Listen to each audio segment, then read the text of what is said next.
Hello and welcome to another reaction video.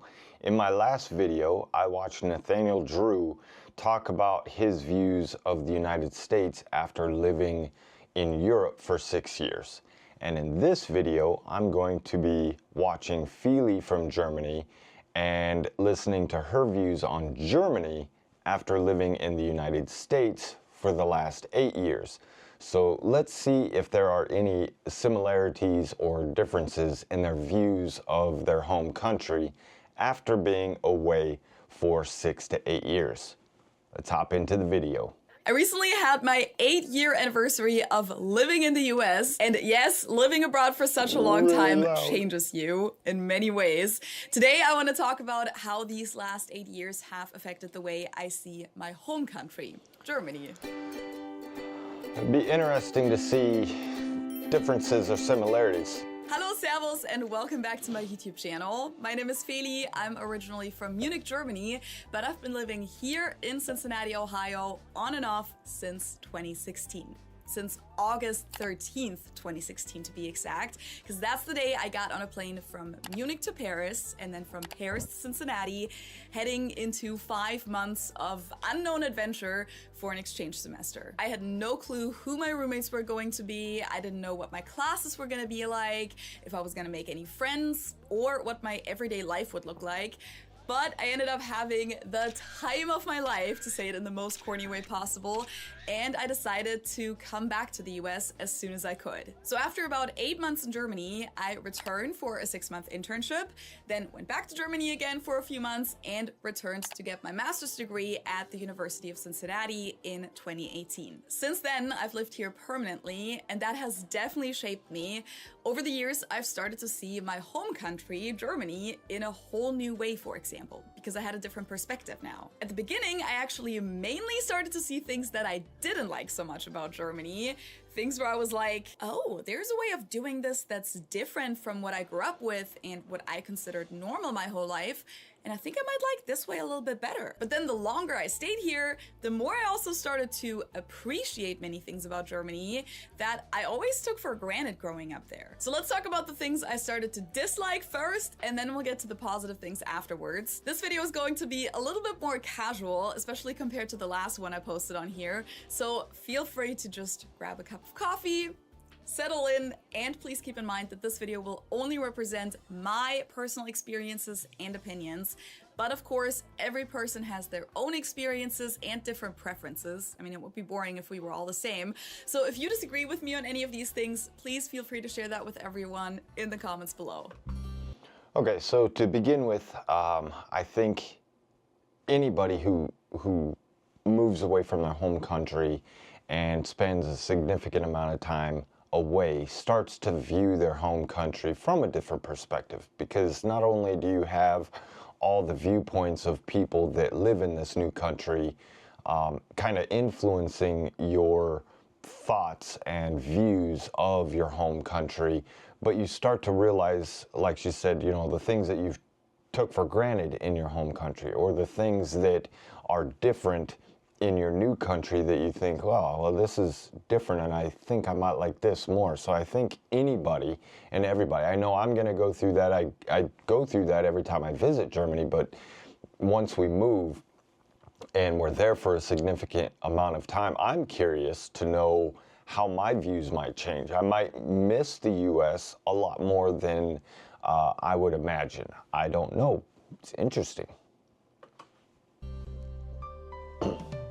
I think the first thing I noticed about the US was how positive and uplifting most people here were. And coming from the German culture, it took me a while to get used to that, but I think after a couple of months, I had kind of deciphered the friendly small talk and compliments and the support that people here show for each other, and understood the deeper layer behind it that is often perceived as superficial or fake by us Germans, and I started to really appreciate it. In return, I had a pretty strong case of reverse culture culture shock when I first came back to Germany after 5 months in the US, and I really noticed how different interactions are when you're out in public or even in one-on-one conversations. Like having people at the store just step right in front of me to grab something out of the shelf, even touching me without even saying excuse me. Or store employees talking to me in a tone that made it seem like I was an inconvenience to them, and I wouldn't even get a smile back or a simple have a nice day. Not that every store employee is like that in Germany, but it's not uncommon. And of course, I knew that this was normal in Germany, just a neutral interaction.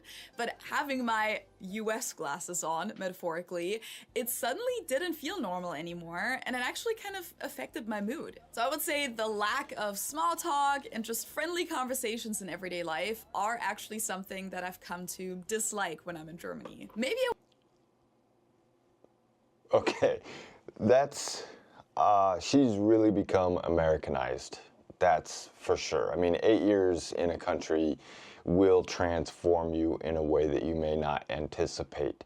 But it's not superficial and fake. It is superficial and fake a lot of the time. Not all the time. There are plenty of very polite and friendly service people, or people on the street that do genuinely care about the conversation. But I think there could be a middle ground, because I do agree that in Germany, even this last time that I visited, there were times where I was kind of taken aback a little bit by the shortness of the person I was dealing with.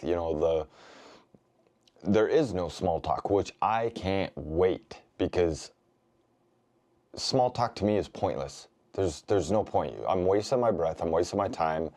My wife can't stand it. If I want to have a conversation, I'll have a conversation, but I don't need to have a conversation while I'm getting gas. Let me just get gas and go. I have things to do. So I think that's kind of funny that she completely flipped to the US of she enjoys those fake interactions. And I get it. I do get it, because it makes you feel good. Whether or not it's fake or not, you might know it's fake, but just that positive interaction instead of just neutral interactions. So I understand where she's coming from. It's just funny to me, because I'm the opposite. I prefer to go do my thing and leave, not sit there. I don't care about your kids. I don't care what you did last night. That's none of my business. And I know that the person I'm talking to doesn't care about me and what I did last night either. I wouldn't need it quite as much as in the US, because as a true German, I still want grocery shopping to be quick and efficient. But just being nice to each other, giving people a random compliment, and having fun little banter here and there really couldn't hurt. I talked about this a little bit more in detail in my video about things I would change about Germany if I could. But to me, it sometimes almost feels like Germany is stuck in that teenager phase where, it's uncool to smile or be too nice to each other, and you automatically find something bad about everything your parents do or say. Except in this case, it's not just your parents. Germans somehow have the superpower to find something negative about pretty much everything. It's a beautiful summer day. Oh, it's too hot. Someone has a big new house. Yeah, it's nice and all, but I wouldn't want to pay their electricity bill. And of course, the biggest compliment by a German is, da kann man echt nicht meckern. You really can't complain about that. Okay, I am exaggerating a bit, but there is some truth to this. And before I moved to the US, I didn't even realize I had this kind of pessimistic way of thinking ingrained in me. Another thing. Okay, that's everywhere. Granted, she did say, disclaimer, her experiences on where she's lived and where she lives now. She's from Munich, Germany. Completely different in Bavaria than it is up north, or even where my wife's from in the west. Cincinnati, Ohio. I've never been there. I don't plan on going to Ohio. So I don't know what it's like in Ohio, but I feel like it's going to be different no matter where you are. So take that with a grain of salt. It's different in my hometown, at least growing up. People were polite. They did wave. They did give you a compliment, whatever. Where my wife's from in Germany, people are polite. They smile. They wave. There's a little hello back and forth. So Munich, maybe because it's such a big city, it's a rich city, you know, it's expensive. It seems to be kind of the posh place, I guess, if you will. So I get it. I get it if people are a little more closed off in those areas. Berlin's kind of the same way. There's so many people there that you just don't interact quite as much. Thing I started to dislike about social life in Germany is the fact that most people aren't very spontaneous, and this has gotten even worse the older we get. Just to give you an example, I turned 30 earlier this year, and I celebrated together with a childhood friend in Munich. The party was in March, we started planning in January, and my friend, who still lives in Germany, kept telling me how we really need to start inviting people because most of them will already have plans for that weekend now, and she told me how some of her friends were already planning their 30th birthday party in November. And I was like, well, in the US, inviting people 2 months ahead is almost too early for something like that. You're gonna have to remind them about it again 2 weeks before. That's my experience at least, and my American friends here are about the same age overall. Just this past Friday, I went to a surprise going away party for a friend, and I was first told that it was probably happening a week before, and then got the official invitation the day before. And they were still over 20 people that showed up. And some of the best times I've had here in the US happened completely last minute. In Germany, I've been asked before if I'm free for brunch on a Sunday 6 weeks from now, and while I know that many people love planning ahead like that, it's just not for me. I mean, a lot can happen in 6 weeks, so ask me again like the week of. So while I know that a lot of people prefer it like this, it's definitely going to be something I don't look forward to when Ben and I move to Germany next year, which is our plan.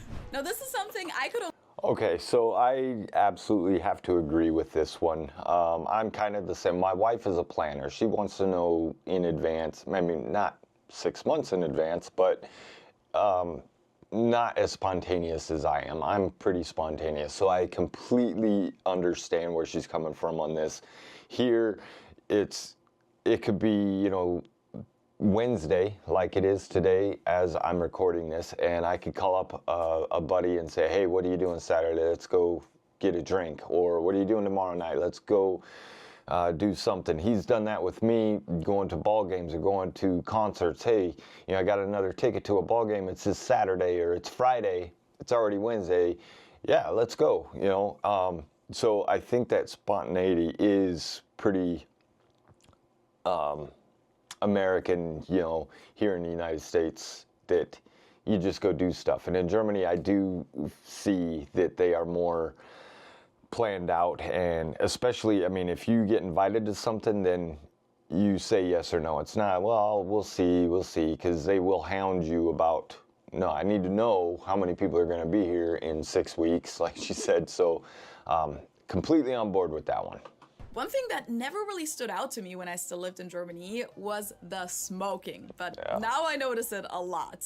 Granted, it's not just Germany, it's most European countries actually, but smoking cigarettes, especially in public, is something that you don't see a lot in the US, at least not anymore. Like, you don't really see ashtrays on tables at outdoor restaurants, and even in front of clubs and bars, there aren't usually a lot of people smoking cigarettes here in the US, if any at all. The latest numbers I could find for the US were from 2021, where it was 11.5% of adults who smoked cigarettes, while in Germany, it's currently still about 20%. I mean, smoking in Germany has definitely declined over the last few decades, but it's still very present in society. Even train stations and airports usually have designated smoking areas, which isn't usually the case in the US. So when you go out to a club in Germany, I'd say it's pretty normal that you'll come home smelling like cigarettes, even if you yourself don't smoke at all. Also, this is 100% accurate.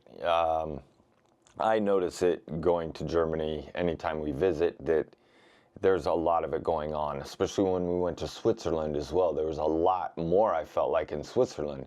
But going to clubs in Germany, from what I remember, we couldn't smoke in the club. You had to leave. So I don't know, maybe some are different now, but I know where I've been in Germany, a lot of even the bars now are no smoking inside, so you have to step outside. But will always be a small group of people outside smoking, whereas here you don't see it quite as often. Every time I go back home, I'm reminded of how bad the internet can be in Germany. Are we a developed country?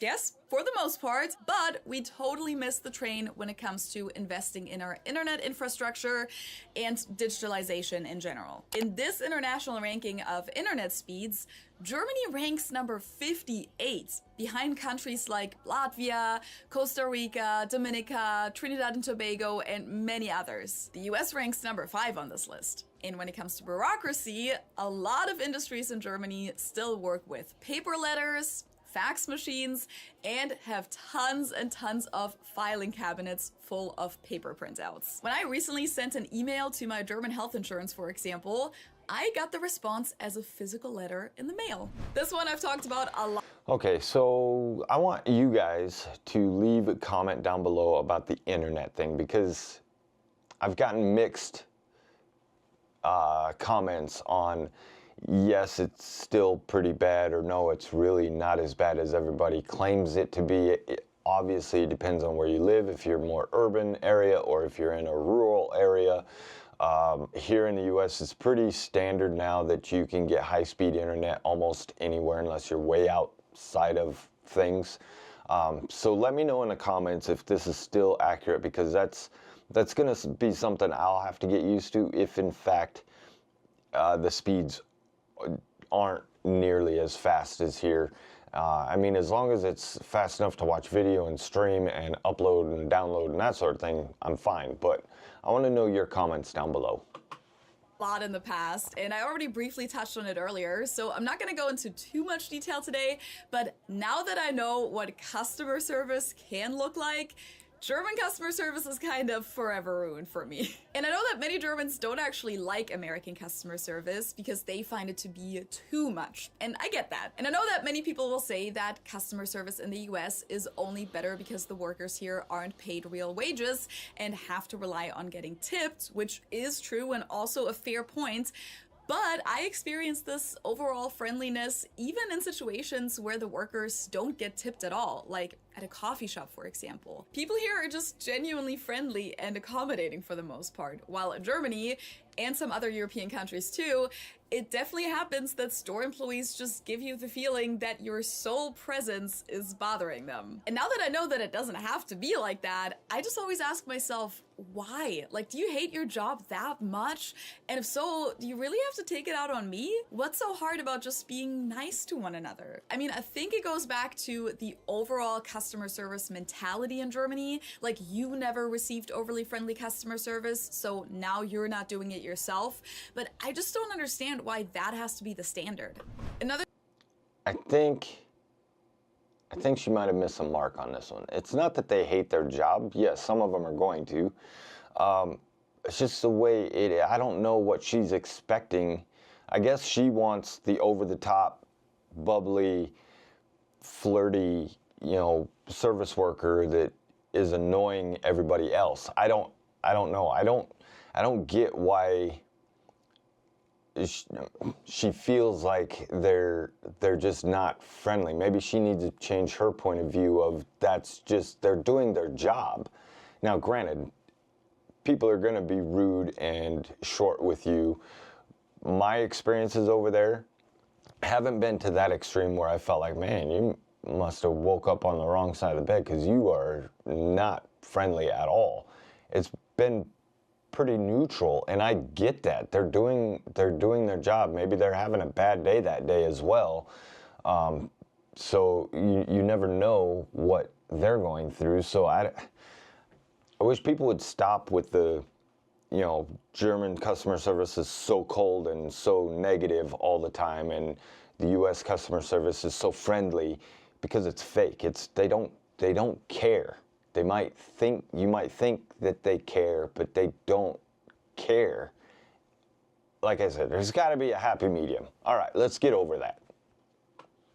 Another thing I noticed about Germany is that compared to how things work in the US, a lot of areas of life have a pretty high entry threshold. Like starting a business, for example, is very bureaucratic in Germany, and depending on the business form, it requires a certain amount of starting capital, and then this whole process can be pretty intimidating to people and isn't very intuitive to figure out. Same thing goes for buying real estate, for example. Just to sign the purchasing contract, you have to go to a notary who reads out the entire contract to you, and it'll cost you about 1.5% of the purchasing price. So if you're buying real estate for 500,000 euros, that will be 7,500 euros just for the notary. When we bought our house here in the US, the process was very simple and quick. The appointment took like 20 minutes, and the seller is the one paying for all the closing fees. But as far as I know, those fees don't even mainly go to the notary at the title office. Even learning a new skill or profession can have a really high entry threshold in Germany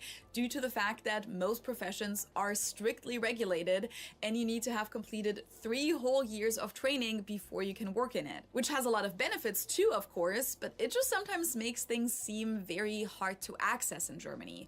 While in the US, this whole idea of the American dream, to me, seems to be a little bit more accessible, at least in terms of the bureaucratic thresholds. The next thing I wrote. Okay, not sure about real estate over there, but we bought our house here, and it was pretty, pretty painless. First of all, we bought from my friend who owned the house. Excuse me. We bought from my friend that owned the house, and so we didn't have to move, but it was pretty seamless. So I get the bureaucratic stuff. They use fees and paperwork, and you have to go to this appointment, that appointment, and do all of this. Starting a job, I have mixed feelings about this. She is correct with, there's more training that you need to go through over there. But I feel like here, there needs to be more training, because I feel like there's a lot of unqualified people in positions, and they shouldn't be there because they don't have the necessary training. See what I'm saying here? So there's a happy medium here as well. I was just talking to my wife actually yesterday about us moving, and if I couldn't move with my company, I would have to find a job over there, and that's something that worries me, because I have this mindset of, I don't have the degree, I don't have the education or the training to do all these things. And she believes that, talking with her family, that those regulations have lightened up a bit. Now, granted, if you want to be an electrician or any of these trade jobs, you need to know the training, you need to have the training just like you do here. But a lot of the other positions or jobs, they aren't quite as strict anymore. So I feel both sides. It's kind of a pain if you don't have the training, or if you want to switch careers. Excuse me. If you want to switch careers, it might be a little more difficult in Germany than it is here. But I think that we could use more training in positions, and maybe they could lighten up a little bit. Down on my list is that everyone is supposed to follow certain expectations in Germany, which I think is kind of connected to the fact that Germany tends to have more of a collective society model, while American society tends to be more individualistic. So after being in the US for such a long time, I just feel like Germans don't really give each other a whole lot of room to live a life that's a little bit different from the mainstream. Dressing differently, for example, or decorating your car differently, or your yard, or just choosing a different course of life than most people would. I mean, you have the freedom to do so, of course, but I don't think Germans are very used to that, and there will immediately be questions like, why would you do that? And there will be comments that can often be pretty judgmental, even if the other person's choice doesn't even affect you in the slightest. And I think in some cases, this judgment just goes back to people not being used to something and finding it hard to relate. In other cases, I think it even comes from a place of love and concern. Like, one of my friends quit her job 2 years ago to go travel around Central America for a few months, and most people in her family didn't react with, wow, what a cool idea, but instead said things like, oh my God, are you sure? What about your job security? And while being from that country, I understand where they're coming from, of course, it's just not really something that I appreciate a whole lot anymore. And okay, again, where she comes from in Germany, it's Munich. separate place than everywhere else, just like she's in Cincinnati, Ohio now, different from Arizona, where I am, different from Wyoming, where I'm from. I feel like she's really stereotyping her own country at this point. And a lot of this is not necessarily entirely true, because you hear this, as like I said, stereotypes. But when you go and experience it, there's a lot of differences there. There's a lot of expression of ideas over there. Maybe not in Munich, but in other places. And yes, people are going to look at you maybe if you paint your house some wild color or do something weird in your yard, but they're going to do that here too. I feel like there's more judgment here in the United States if you don't fit in the norm than there is in Germany as a whole. Could be different in different areas. I don't know. I feel like she's really just falling into stereotypes at this point. And last but not least, I always notice the lack of personal space now when I'm in Germany. Of course, that's nobody's fault really, that's just due to how densely populated the country is. But I've been so spoiled with having all this space here in the US that it has started to stress me out a lot more when I'm in completely overcrowded stores in Germany where I have people touching me on all sides, or when I'm in a changing room and there's barely even space for me to turn around. And of course, how small the houses and apartments are, especially if you live in a city, is just completely different from how I live here in the Midwest, where it's normal to have a single family house, not a townhouse, not a duplex, with a front yard, backyard, patio, porch, and garage. 100% accurate. And I think I mentioned this in my last video as well about the personal space. And I received some comments that that's the way it is, and it's not that it's not that Germans don't have their personal space, it's just smaller than here in the United States, because we are a huge country and there is a lot of space for people to be in and to move around in. So that is something that I completely understand and agree with it. But I'm getting better at it over there. I know when I was in the military, it really bothered me. And I think part of that was because I was in the military, and that alert in my head was always, searching for danger or, something to happen. So I was constantly aware of what was going on. And the more people closed in on me, the more I freaked out because there was no escape. But now that I've been out for 20 years, I've loosened up a little bit. I still don't want people touching me, grabbing stuff, but it's not the end of the world. I prefer not to, but I'm not going to let that ruin my day. But yes, there's a huge difference in personal space between Germany and here.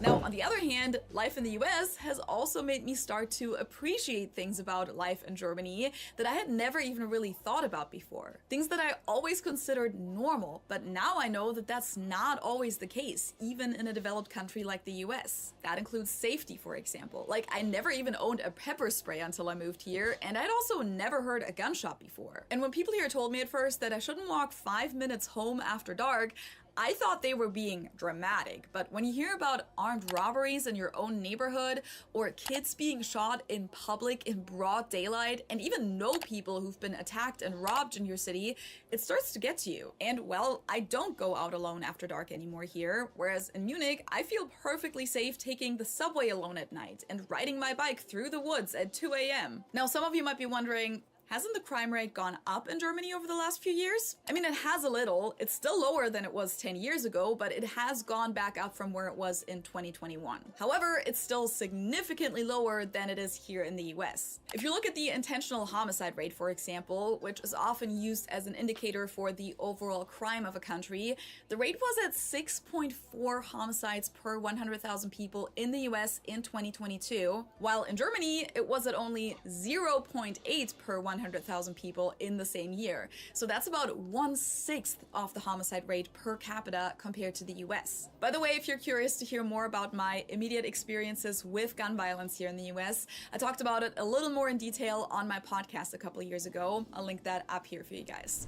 I've also really Okay, that's a massive factor for me for wanting to move out of the United States is just the safety factor. My wife is a teacher, and I don't want to think about it, but how many school shootings have there been? Granted, she's in a preschool, kindergarten, but I think the other side goes up to 6th grade. There's been kids younger than that taking guns to school. It terrifies me that, things could happen. Or just my boys, if they go out, to grab something to eat, what could happen to them or to me? If I'm going to work at 4 in the morning and, happen across a road rage thing and, get shot, or I don't want to think about those things, but they do cross my mind, and it is something that's a huge factor in us moving, knowing that while no place is 100% safe, it's a hell of a lot safer than here.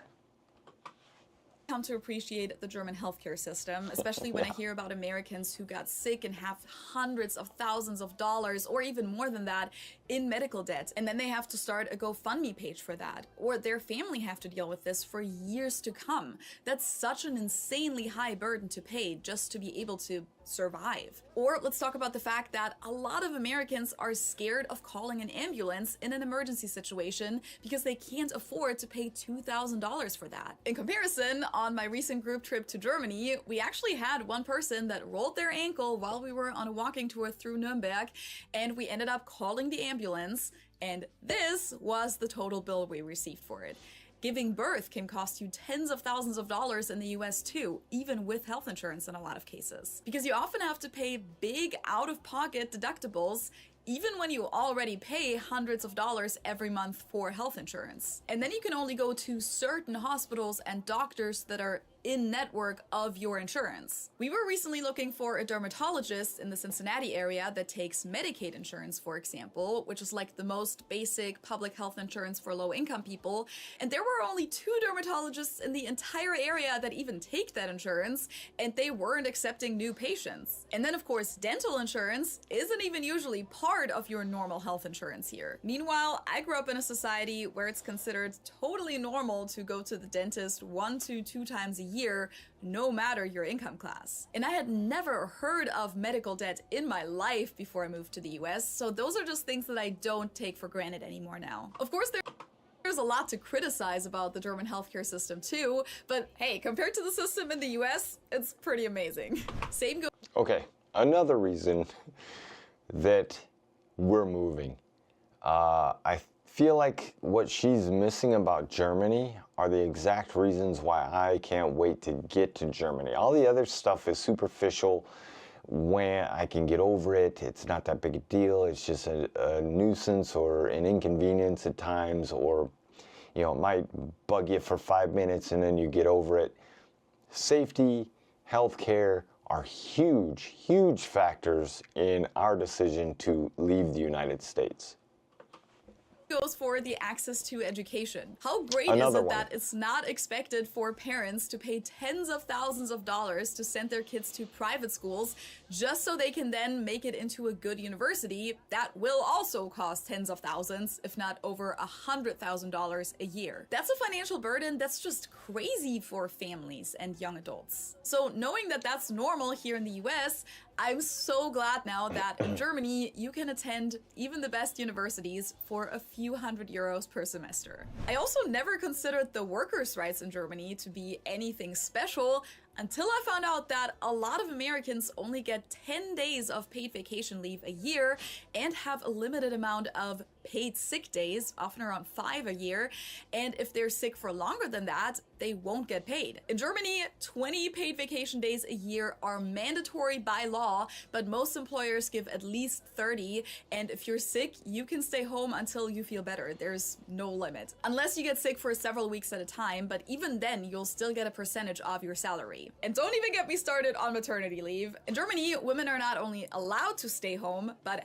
have to stay home from work 6 weeks weeks prior to the estimated due date and 8 weeks after, and that is paid leave. In addition to that, both parents can take parental leave of up to 3 years each, during which they won't get paid, but they can't be fired during this and have a right to return to their old job afterwards. In the US, women can legally take up to 12 weeks of unpaid maternity leave per year. Some employers do offer paid leave, but I've encountered several pregnant women here who basically worked until the day they gave birth and then used up all of their paid vacation time, not maternity leave, paid vacation time, to be able to stay home with the baby and still have an income. And then after those 12 weeks are up, they can be fired if they don't come back to work.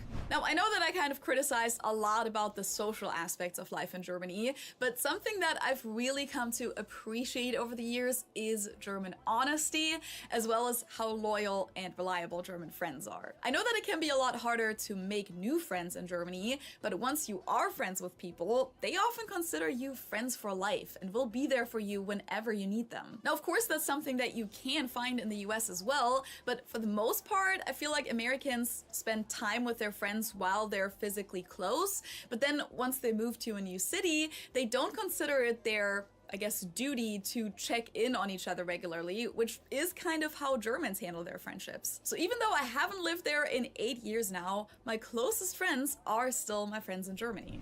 Okay, this next one is a fun. All right, so the last few, so the vacation days, yes, another reason why to move. Friendships, yes, I get it.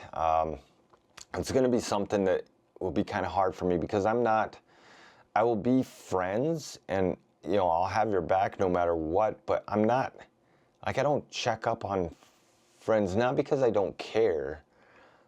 It's just, I don't know, I get busy doing other things, you know what I'm saying?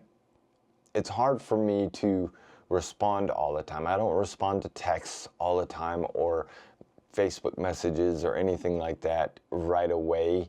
I'm more introverted in that sense, I guess, so we'll see how it goes. All my lights are shutting off out here, so let's hurry up and finish the video.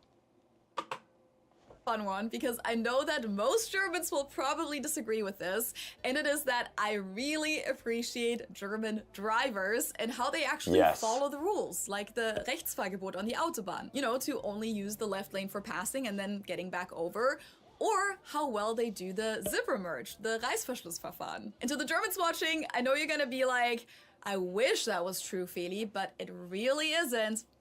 You don't know what you have until you lose it, okay?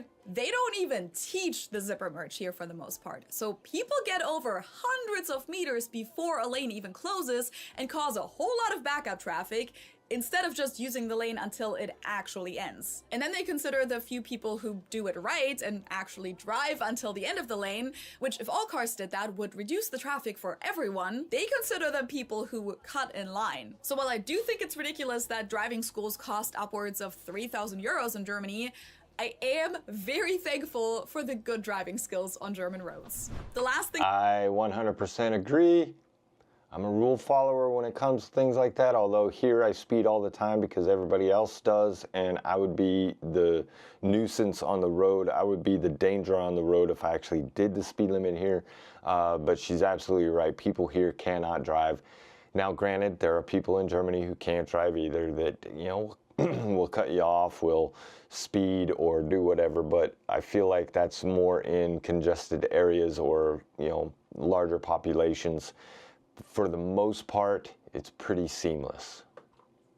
I put on my list that I never even noticed about the German mentality before is how frugal Germans are. And here's what I mean by that. So while in the US, consumerism is very omnipresent and people often just spend money on things without even questioning if it's worth that much, and they even spend money that they don't actually have by putting it on their credit cards, most people in Germany just have this built-in mentality of weighing out your options before buying something.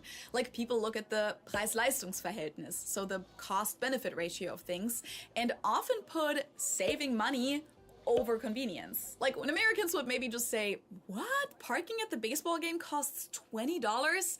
Well, I guess it is what it is. Many Germans would probably prefer to park somewhere cheap and then walk for 30 minutes, just out of principle. And this also applies to a lot of Germans who have a pretty good income, who could technically afford all of that, but overpaying for things when it's not necessary just kind of rubs a lot of us the wrong way. One of the biggest German electronics stores, Saturn, even had the phrase Geiz ist geil as their slogan for the longest time, which means stinginess is awesome. If I had to guess, I'd say that some of this probably still goes back to the mindset of the time period during and after World War II, when many Germans barely had enough food to survive. And I actually kind of like that I have that mentality in me and don't just blindly accept that groceries for 2 people cost upwards of $700 a month here in Cincinnati, and that I at least make an effort to get certain essentials at cheaper places like Aldi. And overall, I feel like this mindset is the reason why I've always been pretty responsible with my money without having to actively think about it.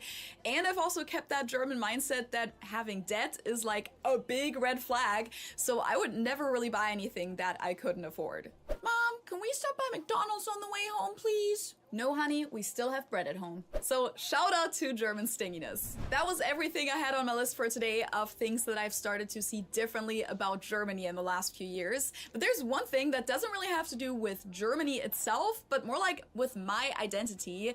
And that is when I first came here, people would sometimes say something like, oh, you're European, or you're from Germany? That's so cool. I've always wanted to go to Europe. And that felt super weird to me at first because I never really identified as European per se.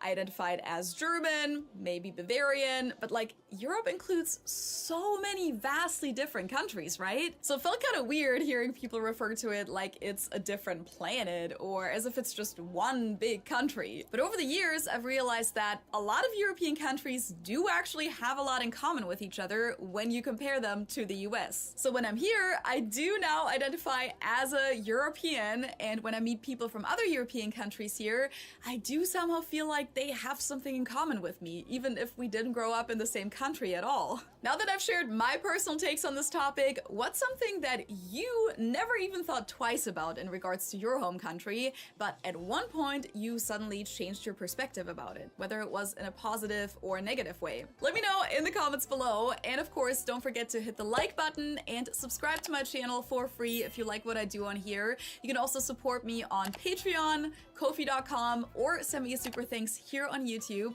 Thank you guys so much for your support and for watching this video, and with that, I hope I'll see you next time. Tschüss! All right, so that was a fun video. I agree and disagree with all of her stuff there. At the end, I almost got the feeling like she was trying to talk herself into moving back to Germany, but she did say that her and her boyfriend were moving back. So that's interesting. I'll have to keep an eye on that if, in fact, they do move back to Germany. Again, a lot of her videos, she's from Munich, so she's basing a lot of it on Munich and on Cincinnati, which is perfectly fine. That's normal. So I just need to keep in mind that, you know, my experiences are going to differ from her experiences, and I disagree in certain areas because I haven't experienced that. So I would like to know your comments down below if you've lived in one area or visited, if your views have changed on your home country, or you know, you see things in a different light. But the things that she does appreciate about Germany are the exact reasons why I'm leaving to go to Germany and get out of the United States. I can deal with the no small talk. I can deal with the cold shoulder. I can deal with the less personal space if I feel safer, if I have medical coverage without going bankrupt, if I'm around people who also like to follow the rules for the most part. Those are huge points for me to actually leave the United States. So this was a fun video, a bit different from my last one because he really kind of got philosophical and deep with his, whereas she kind of took over the main talking points, I guess, if you will, which is fine. Two different storytelling techniques. I enjoyed both of them. It was interesting to see a German's point of view on how they see Germany after being away for so long, because we all see these Americans in another country, and how I feel about the United States after being gone for so long. There's a lot of those. So I'm glad I found this video. I'm glad Feli did this video. It was a good one. Let me know what you think. If you enjoyed this, please give me a thumbs up. If you want to see more reactions, don't forget to hit that subscribe button. And I hope you have a wonderful day. So until next time, I'll catch you later. Bye.